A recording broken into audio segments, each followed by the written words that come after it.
ఇన్ని రోజులు నా వారికి వంట ఉండడమే రాదనుకున్నా, ఇప్పుడు చూస్తే వంట పాత్ర పేరు కూడా తెలియట్లేదు. నేను ఇలా బుక్ అయిపోతాను కల్లో కూడా ఆడుకోలేదు.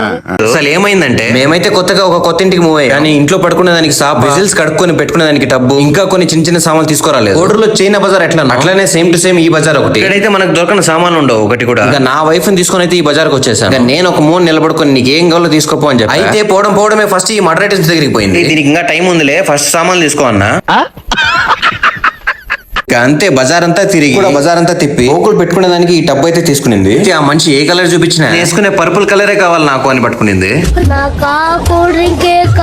ఇంకేం చేస్తాడు ఆయన, ఎతికి ఈ పర్పుల్ తీసిచ్చాడు. ఇంకా బోకులు కడిగిన తర్వాత కింద పెట్టుకునే దానికి ట్రే తీసిస్తే అది కూడా సేమ్ కలర్ కావాలని పట్టుకునింది. ఆ ఓనర్ అయితే ఇదేం కలర్ కావాలరా అని చెప్పి ఫైనల్లీ తీసిచ్చాడు. అది కూడా నేను ఫస్ట్ లో చెప్పినట్టు దీన్ని మీ పక్కన ఏమంటారు, దీన్ని ఎందుకు యూస్ చేస్తారో చెప్పండి. ఆ వారికి ఇదైతే జల్లెడి, ఆట జల్లె పెట్టడానికి. జల్లెడిదే. మరంతే ఈ రోజుకి ఉంటాను, బాయ్ బాయ్.